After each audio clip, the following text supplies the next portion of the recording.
신문 읽어주는 남자입니다. 이준석 대표의 당선으로 여야 모두 신선한 변화의 바람이 불고 있다라는 도전을 맞았습니다. 잠시 후에 이야기 나눠보겠습니다. 오늘 조간신문 어떤 뉴스 보도하고 있는지 지금부터 저와 함께 하시죠.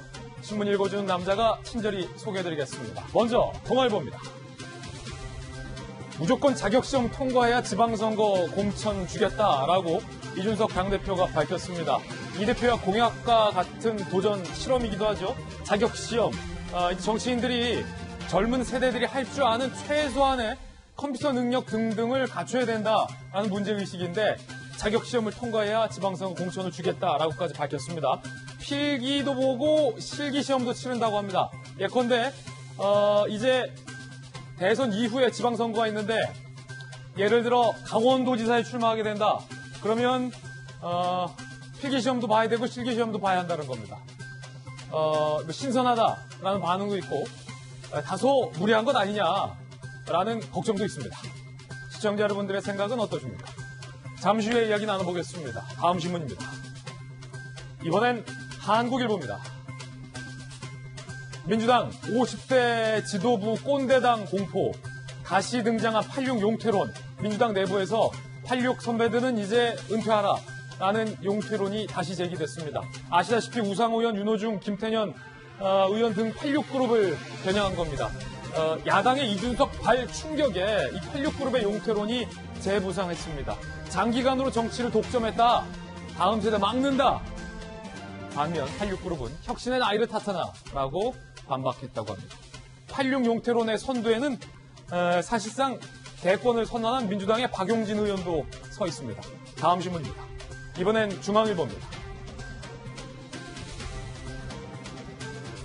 최재형 감사원장을 두고 7말 8조 설이 돌고 있습니다. 무슨 말이냐면 7월 말 8월 초 대권 선언을 결단할 수 있다는 설입니다. 야당에서는 선호 대선 주자 분화가 시작됐다라고도 밝혔고요. 정의화 전 국회의장이 이 최재형 7말 8조 결단설의 정면에 제일 앞에 서 있습니다.